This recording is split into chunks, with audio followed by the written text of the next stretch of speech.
सुप्रभात, नमस्ते बिहार। मैं हूं आपके साथ विभा उपाध्याय और बड़ी खबर इस वक्त समस्तीपुर से आ रही है, जहां सरायरंजन में सड़क हादसे में 3 लोगों की मौत हो गई। यहां बेलगाम कार चाय की दुकान में जाकर घुस जाती है, जिससे वहां पर खड़े 3 लोगों की मौत हो गई है। हादसे के बाद स्थानीय लोगों ने जमकर हंगामा किया और पुलिस ने काफी मशक्कत के बाद लोगों के गुस्से को शांत कराया। तस्वीरें आपके टीवी स्क्रीन पर सरायरंजन में बेलगाम रफ्तार का ये कहर देखिए, जिसमें 3 लोगों को अपनी जान गंवानी पड़ी है। चाय की दुकान पर खड़े ये तीनों लोग रोड पर दौड़ती इस मौत से बिल्कुल अनजान थे और कैसे ये कार चाय की दुकान में जाकर घुसती है और उसके बाद यहां खड़े 3 लोगों की मौत हो जाती है।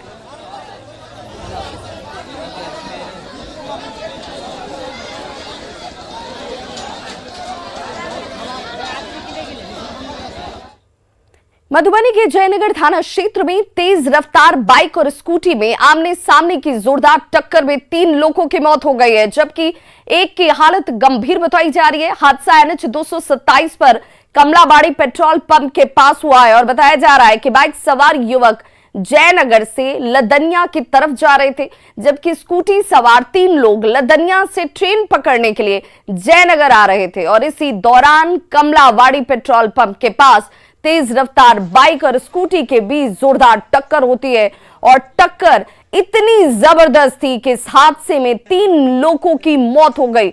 हादसे के शिकार हुए सभी लोग लदनिया क्षेत्र के ही निवासी बताए जा रहे हैं। फिलहाल जयनगर पुलिस इस पूरे मामले की तहकीकात में जुट गई है।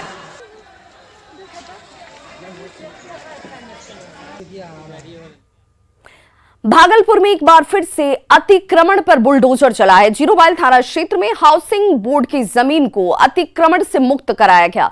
कुछ लोगों ने सालों से जमीन पर अतिक्रमण करके रखा हुआ था। नोटिस देने के बाद भी जमीन खाली नहीं की गई, जिसके बाद कोर्ट के आदेश पर अतिक्रमण को हटाने का काम शुरू कर दिया गया। हालांकि लोगों का यह कहना है कि प्रशासन यहां एक तरफा कार्रवाई कर रहा है। उनका यह भी कहना है कि रसूख वाले लोगों के खिलाफ कोई कार्रवाई नहीं की जा रही, जबकि आम लोगों के घरों पर बुलडोजर चलाया जा रहा है। दिक्कत हुआ, हम गरीब आदमी हमरा तोड़ दिए। कोई विधानसभा है, विधान है, तो उसका घर नहीं टूट रहा है। रोड पर घर बना दिया पक्का, उसका घर नहीं टूट रहा है। कानून बनता है तो सबके लिए बनता है। क्या किनका घर नहीं टूट रहा है? है नहीं देखिए किसका असली घर है। विधायक है, पैसा वाला है, उन लोग को भी तोड़िए। बोर्ड का है, सेक्टर 5 का लैंड है। यहाँ अवैध व्यक्तियों द्वारा अतिक्रमण कर लिया गया। किस स्तर पर कार्रवाई की जा रही है? आवास बोर्ड की तरफ से, इसमें सहयोग जिला प्रशासन की तरफ से सहयोग मिला है। और पुलिस जवान कौन-कौन है? ये तो प्रशासन स्थानीय पुलिस है और जो फोर्स मजिस्ट्रेट के साथ जो बहाल होते हैं लाइन से ये लोग आए हुए हैं। दंडाधिकारी सर तैनात? दंडाधिकारी 2 दंडाधिकारी हैं यहाँ। कब तक सर पूरी तरह से खाली करवा लिया जाएगा? नहीं, समाहर्ता के यहाँ से जो लिस्ट मिला है उस लिस्ट के अनुसार अभी सिर्फ सेक्टर 5 का है। कितने घरों को सर? 21 घरों का लिस्ट। पूर्णिया में एक नर्सिंग होम में मरीज की मौत के बाद जमकर हंगामा किया गया। मरीज के परिजनों ने सड़क पर जमकर हंगामे के साथ आगजनी की और तोड़फोड़ की है। सड़क से गुजर रही कई गाड़ियों के शीशे तक तोड़ दिए गए, साथ ही लोगों से मारपीट की गई है। इसके बाद पुलिस ने लाठीचार्ज कर हंगामा कर रहे लोगों को यहां से खदेड़ा है। इस दौरान एक मीडिया कर्मी पर भी पुलिस ने लाठी चला दी। मृतक के परिजनों का यह कहना है कि मरीज का ऑपरेशन करना था, जिसके पहले उसे इंजेक्शन दिया गया। इंजेक्शन लगते ही मरीज की मौत हो जाती है और इसी को लेकर लोगों का हंगामा बरपा। प्रशासन का कहना है कि मृतक का पोस्टमार्टम कराया जा रहा है और अगर किसी तरह की लापरवाही पाई गई तो कार्रवाई जरूर होगी।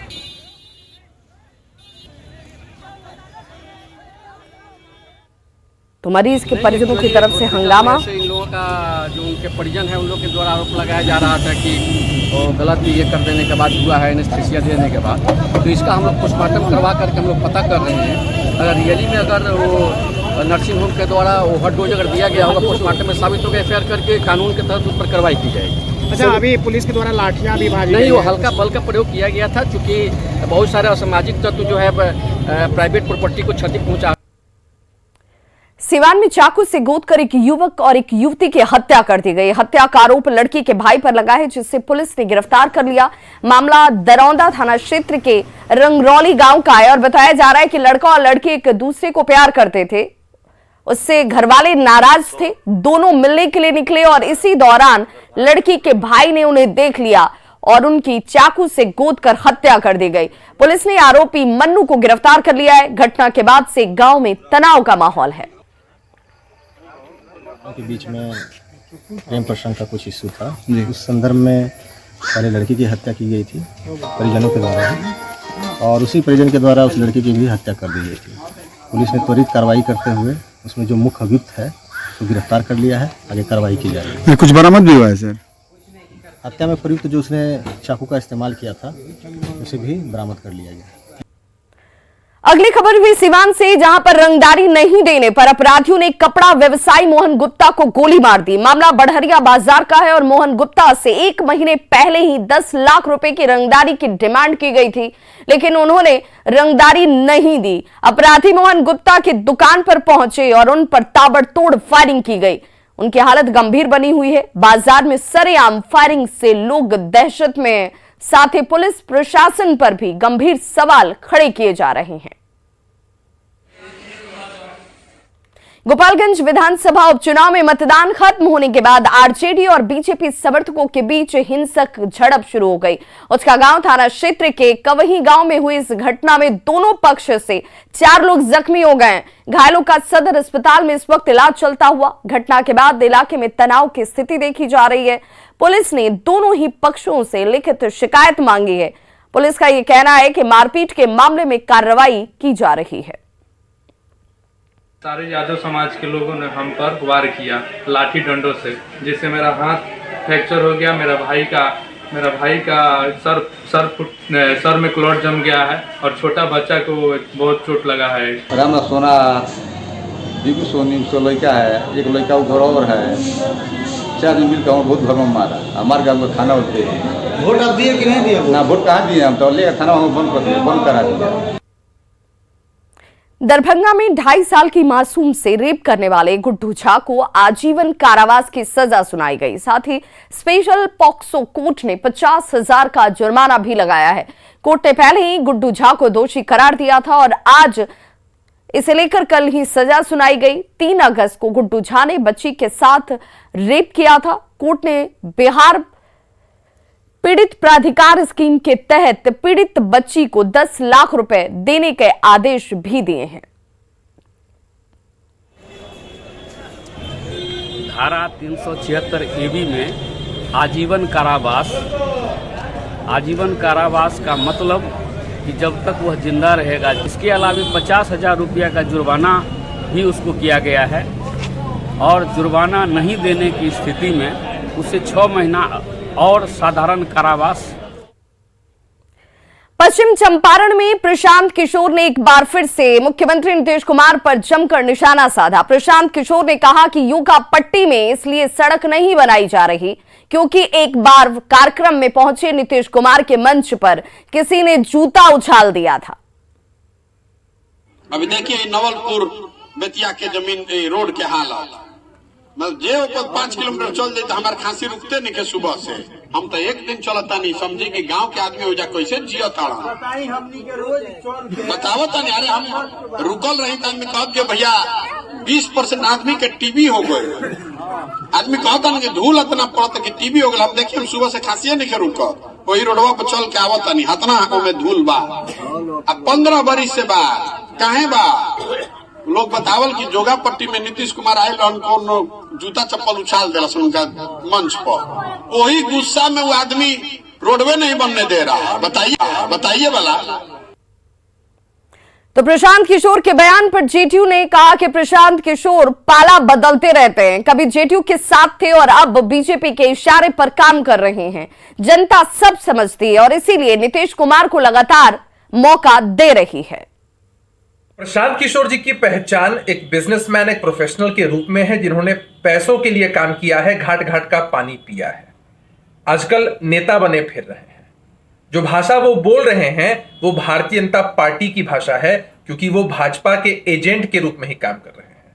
जब हमारे दल में थे या 2015 में महागठबंधन के लिए काम कर रहे थे तो नीतीश कुमार जी से बड़ा कोई विकास पुरुष उन्हें दिखता नहीं था, और आज ऐसी बकवासपूर्ण बातें कर रहे हैं। खांसी तो उनको होगी ही ना, क्योंकि ये लोग तो एसी के लोग हैं जो एसी की हवा खाते हैं। आज तक जमीन पर संघर्ष कब किया है? पूर्व सीएम जीतन राम मांझी ने एक बार फिर से अजीबोगरीब बयान दिया है। जी हां, जीतन राम मांझी ने कहा कि हिंदू बनकर भी दलित समाज के लोग अब भी गुलाम बने हुए हैं। वो तो अलग है, बनाने का कोशिश किया जा रहा है, लेकिन हम लोग तो प्रयास यही करते हैं कि हिंदू बनकर के आज तक 75 साल हुआ गुलाम बने हुए हो। जात पात ऊंच नीच के नाम पर भेद है, पूजा पाठ में भी भेद है। तुम्हारे यहाँ पंडित खाता नहीं है, पूजा भी ठीक से नहीं कराता है, और जो पूजा कराने वाला आदमी है वो शराब पीता है, वो मांस खाता है, अनेक प्रकार की बात करता है। तो वैसी परिस्थिति में उसको पूजा नहीं कराना चाहिए। ये बात हम लोग प्रचारित कर रहे हैं, और ये गांव-गांव बात प्रचारित हो गई है, इसलिए उनका जो हिंदू कार्ड है वो नहीं चलेगा। हम लोग सब आरजेडी और कांग्रेस ने मांझी का हालांकि बचाव किया। आरजेडी ने के जो प्रवक्ता हैं उनका कहना है कि दलित समाज के साथ जैसा व्यवहार हो रहा है उसे ही जीतन राम मांझी ने सामने लाया है। जो सवाल भारतीय जनता पार्टी से किया है उस सवाल का जवाब भारतीय जनता पार्टी को देना चाहिए। दलित समाज के साथ जिस तरह का व्यवहार हो रहा है उसको सामने लाने का काम किया है, लेकिन कोई भी बातें हमें वैसे नहीं करना चाहिए जिससे कि किसी की भावना को भी ठेस पहुंचे। जीतन राम मांझी राजनीतिक रूप से बहुत वरिष्ठ और परिपक्व हैं, परंतु हर व्यक्ति का एक व्यक्तिगत नजरिया भी होता है। जीतन राम मांझी जी ने जिस परिप्रेक्ष्य में यह बयान दिया है वो परिप्रेक्ष्य उस व्यवस्था के लिए है जो व्यवस्था सिर्फ और सिर्फ जन्म से सिद्ध हो जाती है। तो वहीं बीजेपी प्रवक्ता मृत्युंजय झा ने कहा कि इस तरह के बयान देकर जीतन राम मांझी चर्चा में बने रहना चाहते हैं। श्री जीतन राम मांझी बराबर इस प्रकार के बयान देकर सुर्खी में रहना चाहते हैं, लेकिन जीतन राम मांझी जी को यह जानना चाहिए कि जिस मांझी समाज से वो आते हैं उस समाज में भी पंडित होता है, और वो पंडित उनका सब कर्म कराता है। तो ये अपने समाज की चिंता करे ना, ब्राह्मण समाज क्या करता है, ब्राह्मण समाज क्या नहीं करता है, इसकी विवेचना करके चर्चा में बनने रहने की कोशिश ना करें। किशनगंज पाकिस्तानी मूल की महिला की गिरफ्तारी के मामले में केंद्रीय एजेंसियों की जांच के बाद अब बिहार एटीएस की टीम भी यहां पर पहुंची हुई है, और शुरुआती जांच के बाद महिला को जेल भेज दिया गया है। एटीएस उसे रिमांड पर लेकर पूछताछ कर रही है।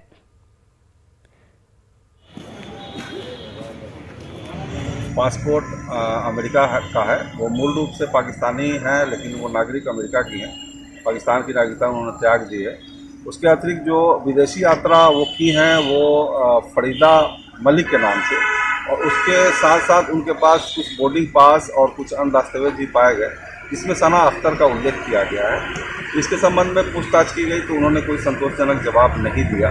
उसको लेके महिला थाना में एफआईआर में जांच की क्रम में ये भी पाया गया कि उत्तराखंड में इसी मामले को लेकर, इसी तरह के मामले को लेकर वो जेल गई थी और 11 महीने जेल पे रही, फिर वो जेल से मुक्त हुई है। और फिर 1-1.5 साल के बाद इस तरह का मामला बिना किसी वैध दस्तावेज के नेपाल जाना, वो भी भारत के रास्ते से होते हुए कहीं ना कहीं कुछ संदिग्ध मामला। खबर बेगूसराय से, जहां शराब पीकर हंगामा कर रहे कथित सेना के जवान को जीआरपी ने हिरासत में लिया और उसे मेडिकल चेकअप करवाया गया, जहां पर जवान में अल्कोहल की पुष्टि की गई है। जवान की पहचान अरुणाचल प्रदेश के रहने वाले जलन बगजे के रूप में की गई।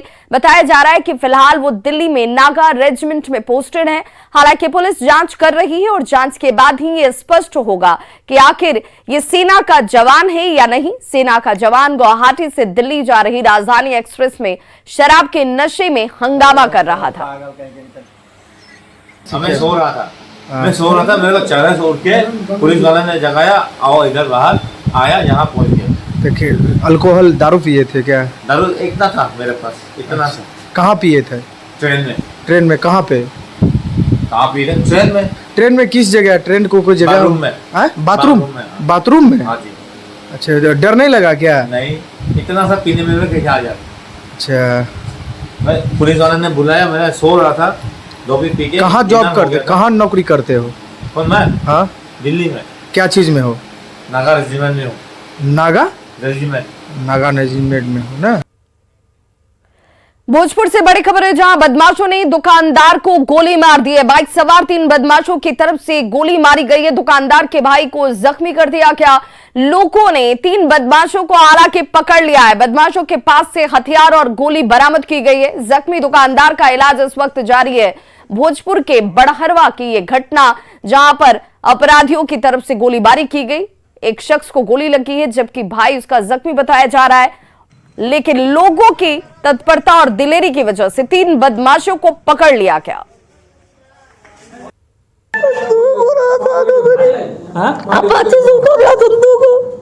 काची की विवाद रहे कुछ ना, हम तो दुकान में अपन काम कर करे या तो को काची जगह में बस तेरे को वाला हम सामान सरिया होते कल मरला तो दादी ला को गोली फायर कैला सन अब अगर मरला तो सब गिर ही नहीं। मारने वाला अपराधी 3 की संख्या में था।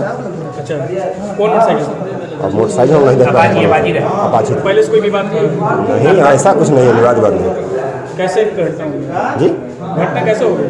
घटना अपना किराना दुकान चला रहे थे और अपराधी गया है और पीछे से गोली मार दिया। 15 नवंबर को बिहार आएंगे यूपी के मुख्यमंत्री और बक्सर में सनातन सांस्कृतिक समागम में हिस्सा लेने वाले हैं। केंद्रीय मंत्री अश्विनी चौबे ने इस बात की जानकारी दी है। उन्होंने कहा कि 6 नवंबर से लेकर 15 नवंबर तक बक्सर में मुझ में राम कार्यक्रम का आयोजन होना है और इस कार्यक्रम में यूपी, महाराष्ट्र, एमपी, गोवा, सिक्किम, मणिपुर, असम, उत्तराखंड और हरियाणा के सीएम के साथ साथ बिहार के मुख्यमंत्री को भी निमंत्रण दिया गया है। केंद्रीय मंत्री नितिन गडकरी और राजनाथ सिंह के भी आने की सहमति मिल चुकी है। तारीख को योगी श्री आदित्यनाथ जी महाराज मुख्यमंत्री, उनके द्वारा इसका समापन का कार्यक्रम 15 तारीख को होगा। अभी तक जो जिन महानुभावों ने मुख्यमंत्री जी ने सहमति दी है और जो केंद्रीय मंत्री हैं। बेगूसराय में न्यूज 18 पर खबर चलने के बाद हरकत में आई पुलिस ने महिला से झपटमारी के आरोप में एक व्यक्ति को हिरासत में लिया। और बता दें कि ट्रेन में छिनतई की वजह से दनौली फुलवरिया हॉल्ट के पास एक महिला के ट्रेन से गिरने से मौत हो गई थी। दरअसल झपटमार असम की रहने वाली क्रांति देवी का पर्स छीनकर ट्रेन से नीचे कूद गया। महिला ने उसे पकड़ने की कोशिश की, लेकिन वो भी ट्रेन से नीचे गिर जाती है और उसकी मौत हो गई। न्यूज 18 पर खबर चलने के बाद कटिहार रेंज के डीआईजी और एसपी समेत तमाम बड़े अधिकारियों ने मौके पर पहुंचकर जांच पड़ताल की और अब एक शख्स को हिरासत में लिया गया है। की जानकारी जैसे ही मुझे मिली है तो मैं यहाँ आया हूँ। एसआरपी साहब भी कटिहार से आए हैं और इस घटना की हम लोग छानबीन कर रहे हैं, कांड का उद्भेदन करने की कोशिश कर रहे हैं और उसमें जो भी संलिप्त अपराधी हैं उनकी गिरफ्तारी। सुपौल में भी न्यूज 18 की खबर का बड़ा असर हुआ है। पशु शेड बनाने के नाम पर घोटाले की खबर दिखाए जाने के बाद राघोपुर के मनरेगा प्रोग्राम ऑफिसर को हटा दिया गया है। टीडीसी ने बताया कि मामले की जांच की जा रही है और रिपोर्ट आने के बाद आगे की कार्रवाई जरूर की जाएगी। राघोपुर प्रखंड के देवीपुर पंचायत में पशु शेड निर्माण के नाम पर फर्जी वाउचर लगाकर लाखों रुपए की निकासी कर ली गई, जबकि पशु शेड की नींव तक नहीं पड़ी है। जब मामले का खुलासा किया गया तो सप्लाई करने वाली एजेंसी छाया इन्फोकॉम ने आनन फानन में निर्माण का कार्य शुरू करा दिया, जिसके बाद न्यूज 18 ने इस खबर को दिखाया और जिला प्रशासन तत्काल कार्रवाई करते हुए राघोपुर के मनरेगा पीओ धीरज कुमार को कार्रवाई करते हुए हटा देती है। राघोपुर प्रखंड के विभिन्न पंचायतों में किया गया है। कल मेरे द्वारा वहां देवीपुर पंचायत में किया गया है। प्रथम दृष्टिया वहां पर जो है अनियमितता प्रकाश में आया है, जिस पर जिला पदाधिकारी महोदय द्वारा तत्काल राघोपुर के कार्यक्रम पदाधिकारी को जिला में वापस बुला लिया गया है। राघोपुर में दूसरे प्रखंड विकास पदाधिकारी की प्रतिनियुक्ति की गई है। फाइनल रिपोर्ट समर्पित होने के बाद अंतिम कार्रवाई की। पुराने पेड़ों को दूसरी जगह ट्रांसप्लांट करने की योजना फेल होने की कगार पर। जी हां, अब तक करीब 4000 बड़े पेड़ों को ट्रांसप्लांट किया गया, जिससे 2500 इस तमाम पेड़ों में से 2500 जो पेड़ हैं वो पूरी तरह से अब सूख चुके हैं, यानी उनका रख रखाव नहीं किया गया, देखरेख नहीं की गई। वन एवं पर्यावरण विभाग के प्रधान सचिव अरविंद कुमार चौधरी का कहना है कि कुछ स्थितियों को समझने की जरूरत है और अगली बार से उस पर विशेष रूप से काम किया जाएगा और तभी ट्रांसप्लांट की जो प्रक्रिया है वो की जाएगी। जयसलिया हमारी संवाददाता विनीता मिश्रा ने। ट्री ट्रांसप्लांट योजना यानी पुराने पेड़ों को दूसरी जगह शिफ्ट करना, ये योजना अब फेल होने की कगार पर है। जी हां, ऐसा हम इसलिए कह रहे हैं क्योंकि बिहार सरकार की तरफ से निर्माण कार्य लगातार कराए जा रहे हैं और ऐसे में जो पुराने पेड़ हैं उन्हें दूसरी जगह शिफ्ट किया जा रहा है और कई ऐसे पुराने पेड़ हैं जिन्हें अलग अलग जगहों पर शिफ्ट किया गया है और इसके तहत ये पेड़ अब सूखते हुए नजर आ रहे हैं। आपको बता दें कि अगर आंकड़ों की हम बात करें तो लगभग 4000 जो बड़े पेड़ हैं उसे 2020 से 21 के दौरान दूसरी जगह शिफ्ट किया गया है, जिसमें से करीब 2500 पेड़ पूरी तरीके से सूख चुके हैं। 1500 पेड़ों को छोटी छोटी टहनी तो निकले हैं, लेकिन उसे भी अगर सही तरीके से रख रखाव नहीं किया गया तो वो भी सूख जाएंगे। अगर आंकड़ों की हम बात करें तो औसतन 30,000 रुपए एक पेड़ पर एक साल में खर्च किए जाते हैं। बावजूद इसके 30 साल से अधिक पुराने जो पेड़ है उसे बचाया नहीं गया। जो ट्रांसप्लांट किया गया है उसके मुताबिक गंगा किनारे एलसीटी घाट पर करीब 100 पेड़ों को लगाया गया है, जिसमें से करीब 70 सूख चुके हैं। वहीं चिड़ियाघर की अगर हम बात करें तो 60 पेड़ वहां ट्रांसप्लांट किए गए, जिनमें से करीब 40 सूख चुके हैं। बिहटा सरमेरा रोड की दोनों तरफ की अगर हम बात करें तो वहां भी ट्रांसप्लांट किए गए हैं, जहां 200 पेड़ों को लगाया गया है, जिसमें से लगभग 150 पेड़ वहां पूरी तरीके से सूख चुके हैं। और ये तस्वीर हम फिलहाल आपको मरीन ड्राइव के किनारे की दिखा रहे हैं, जहां पर सरकार की तरफ से ये पुराने जो पेड़ हैं उसे लगाए गए हैं और ये तमाम पेड़ उस क्षेत्र के हैं जहां पे निर्माण कार्य चल रहे थे। वहां पे सड़कों को चौड़ीकरण किया जा रहा है, उन जगहों पर से इन पेड़ों को यहाँ ट्रांसप्लांट किया गया और उम्मीद यही की जा रही थी कि जिस तरीके से जो खर्च किए जा रहे हैं इन पेड़ों में टहनियाँ निकलेगी और पेड़ यहाँ लहलहाते हुए नजर आएंगे। लेकिन रख रखाव के अभाव के कारण 4000 पेड़ों में से सिर्फ 1500 ऐसे पेड़ बचे हैं जो अभी हरे भरे नजर आ रहे हैं, लेकिन 2500 पेड़ सूखे हुए हैं। इतने खर्च हो रहे हैं, लेकिन नतीजा ये है कि ये पेड़ सूखने के कगार पर आ गए हैं और जो ट्री ट्रांसप्लांट योजना है वो फेल होने के कगार पर है। विनीता मिश्रा, न्यूज़ 18 पटना। और बड़ी खबर इस वक्त नालंदा से आ रही है, जहां पर मुख्यमंत्री नीतीश कुमार आज नालंदा जाने वाले हैं। 554वां प्रकाश पर्व में वो हिस्सा लेंगे। राजगीर में प्रकाश पर्व का भव्य आयोजन किया गया है। नवनिर्मित गुरुद्वारे का उद्घाटन मुख्यमंत्री नीतीश कुमार की तरफ से किया जाएगा। अतिथिशाला का उद्घाटन भी मुख्यमंत्री नीतीश कुमार करते हुए नजर आएंगे। तो भव्य आयोजन 554वें प्रकाश पर्व को लेकर, और खास तौर पर राजगीर की बात करें तो यहां पर भव्य आयोजन किया गया है। अतिथिशाला का निर्माण किया गया है, जिसका उद्घाटन मुख्यमंत्री नीतीश कुमार करेंगे।